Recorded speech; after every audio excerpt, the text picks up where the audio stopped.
ایک جیسی ہی حیثیت رکھتا ہے۔ عزیز طلبہ، حدود اللہ کا نفاذ بہت ہی زیادہ اہمیت کا حامل ہے، اور اس کی اہمیت نبی کریم صلی اللہ علیہ وسلم کی ایک حدیث سے ہوتی ہے۔ آپ صلی اللہ علیہ وسلم کا ارشاد گرامی ہے،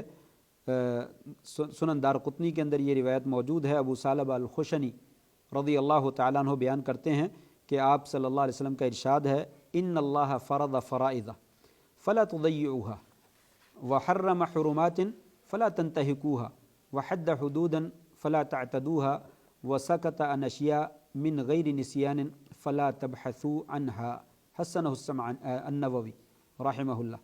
اللہ تبارک و تعالیٰ کا ارشاد ہے، نبی کریم صلی اللہ علیہ وسلم کا ارشاد ہے کہ ان اللہ فرض فرائض، اللہ تبارک و تعالیٰ نے کچھ چیزوں کو فرض قرار دیا ہے، فلا تضيعوها، ان فرائض کو ضائع نہ کرو، وحرم حرمات، اور کچھ چیزوں کو حرام قرار دیا ہے، فلا تنتهكوها، ان کی حرمت کی پامالی نہ کرو، وحد حدودا، اور کچھ چیزوں کی حد ذکر کی ہے، فلا تعتدوها، آپ ان کو تجاوز نہ کرو،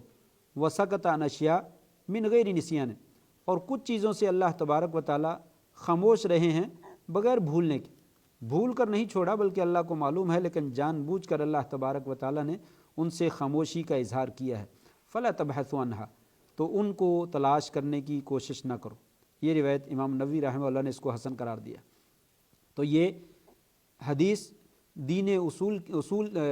کے اصولوں کے بارے میں ایک بہت بڑے اصول کی طرف جو ہے وہ اشارہ کر رہی ہے کہ لوگوں، جس نے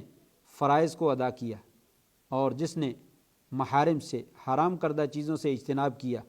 اور حدود اللہ کے اوپر جو ہے وہ ٹھہر گیا، اس سے آگے بھی نہیں بڑھا اور ان کی انتہاک بھی نہیں کی، ان کی پامالی بھی نہیں کی، اور جو چیزیں اللہ تبارک و تعالیٰ نے جن کا ذکر نہیں کیا یا جن سے خاموشی اختیار کی ہے، ان سے وہ خاموشی اختیار کرتا ہے، ان سے وہ ان کی طرف توجہ نہیں کرتا ہے، گویا کہ اس آدمی نے فضل کی تمام چیزوں کو حاصل کر لیا اور دین کے حقوق کا صحیح معنوں میں جو ہے وہ حق ادا کر دیا۔ تو یہاں سے پتہ چلتا ہے کہ حدود اللہ کا نفاذ ایک بہت ہی بڑی اہمیت ہے اور بہت ہی زیادہ برکت کا، خیر کا اور فائدے کا باعث ہے۔